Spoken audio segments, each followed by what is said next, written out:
कर्नाटक में कांग्रेस की प्रचंड जीत और इस प्रचंड जीत के जो असली किंग मेकर हैं वो बने वहां के मुसलमान।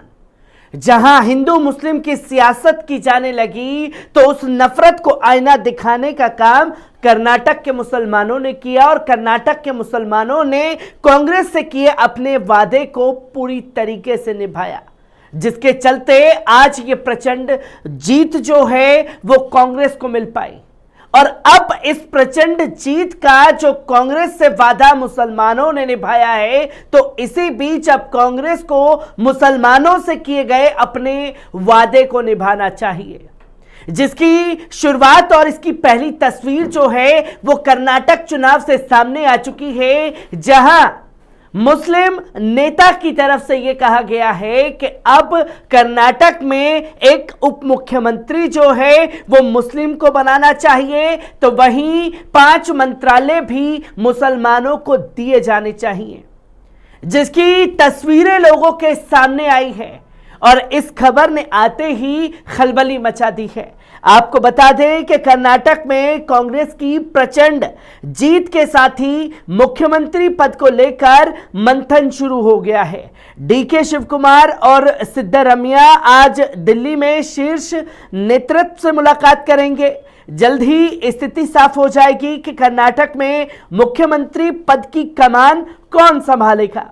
इस बीच सुन्नी वक्फ बोर्ड ने कांग्रेस के सामने एक नई मांग उठा दी है। सुन्नी उलेमाओं के मुस्लिम नेताओं ने कांग्रेस से मांग की है कि कर्नाटक में डिप्टी सीएम मुस्लिम समुदाय से होना चाहिए।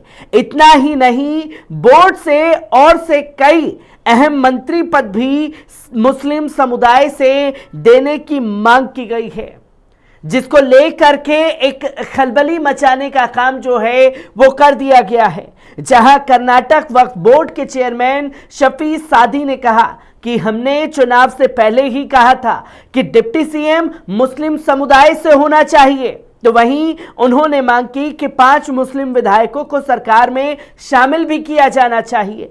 इतना ही नहीं, सादी ने मांग की कि इन विधायकों को गृह, राजस्व, स्वास्थ्य जैसे अन्य अच्छे विभागों का मंत्री भी बनाया जाए।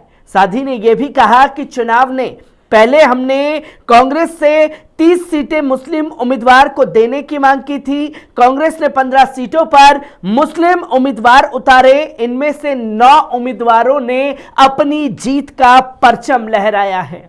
आपको बता दें कि शफी सादी ने कहा कि कर्नाटक चुनाव में 72 सीटों पर केवल मुसलमानों के कारण ही जीत उन्हें हासिल हुई है। उन्होंने कहा कि अब ये कांग्रेस की जिम्मेदारी बनती है कि वे हमारा शुक्रिया अदा करें, और उन्होंने कहा कि 9 मुस्लिम विधायक उम्मीदवार जीत कर आए हैं, तो अब ये कांग्रेस को तय करना है कि वे किसे मंत्री पद पर लेती हैं। या उन्होंने ये भी कहा कि हमने चुनाव से पहले ही इसकी मांग की थी, जिसको लेकर के हमें आश्वासन दिलाया गया था और हमने अपना वादा अब निभा दिया है कर्नाटक चुनाव में। तो अब कांग्रेस को मुसलमानों से किया वादा निभाना चाहिए। जहां उन्होंने कांग्रेस से सिर्फ डिप्टी सीएम मांग रहे हैं। आज तक कर्नाटक में कोई मुस्लिम सीएम नहीं बना है। उन्होंने कहा कि हमने कांग्रेस से एसएम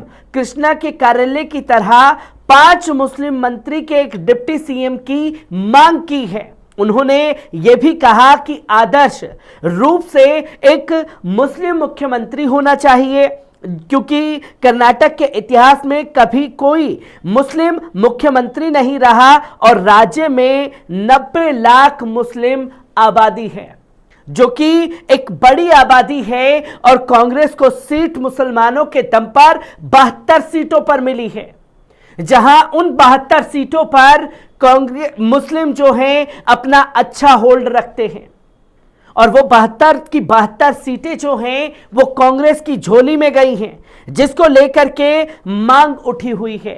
पर इसी बीच 9 मुस्लिम उम्मीदवारों ने अपनी जीत का परचम लहरा करके एक नया इतिहास रच दिया है। अगर पिछले 5 साल के पहले की बात करें तो 7 मुस्लिम उम्मीदवार जीत करके पहुंचे थे। इस बार संख्या बढ़ गई, 9 मुस्लिम उम्मीदवार जीत करके विधानसभा पहुंचे हैं, जिनकी तस्वीरें लोगों के सामने आई हैं। आपको बता दें कि कर्नाटक में कांग्रेस को शानदार जीत मिली। 36 वर्षों में पहली बार कर्नाटक में इतनी बड़ी जीत मिली है।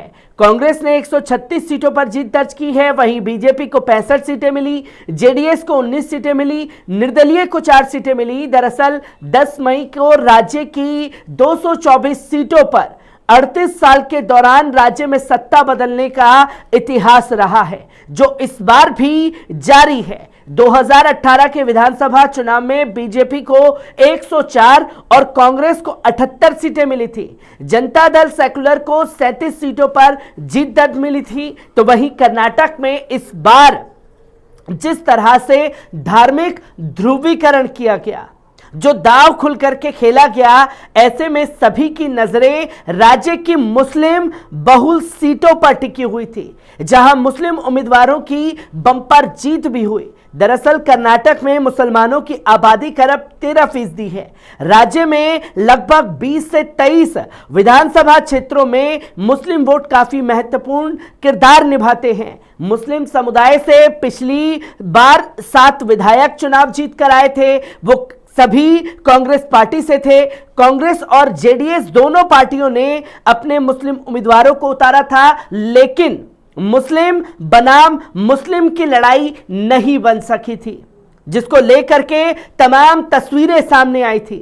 आपको बता दें कि इस बार जो मुस्लिम उम्मीदवार जीते हैं वो बीदर से रहीम खान, रिजवान अरशद शिवाजी नगर से NA हैरिस शांति नगर से जीते हैं, जमीर अहमद खान चमार जपेटा से जीते हैं, इकबाल हुसैन जो है वो राम नगरम से जीते हैं, यूटी अब्दुल खादिर मंगलूर उल्ला से जीते हैं, तनवीर सैत नरसिम्हा राज की जगह से जीते हैं। तो वहीं अब्दुल हमीद काला साहेब बीजापुर शहर से अपनी जीत का परचम लहरा चुके हैं। मोहम्मद शाह आलम जो हैं रायचूर से जीते, आसिफ सैत बेलगम उत्तर से जीते थे, जिसकी तस्वीरें जो हैं लोगों के सामने आई। पर इस बीच सबसे बड़ा हथियार कांग्रेस के लिए क्या बना? मुस्लिमों को लेकर के जो ध्रुवीकरण किया गया वो असल में कांग्रेस का सबसे बड़ा हथियार बना, जहां भारतीय जनता पार्टी ने मुस्लिम आरक्षण की बात को छेड़ करके मुस्लिमों के छत्ते में हाथ डालने की कोशिश की। तो वही जो है भारतीय जनता पार्टी को ले झुलसा, जिसकी तस्वीरें लोगों के सामने आई।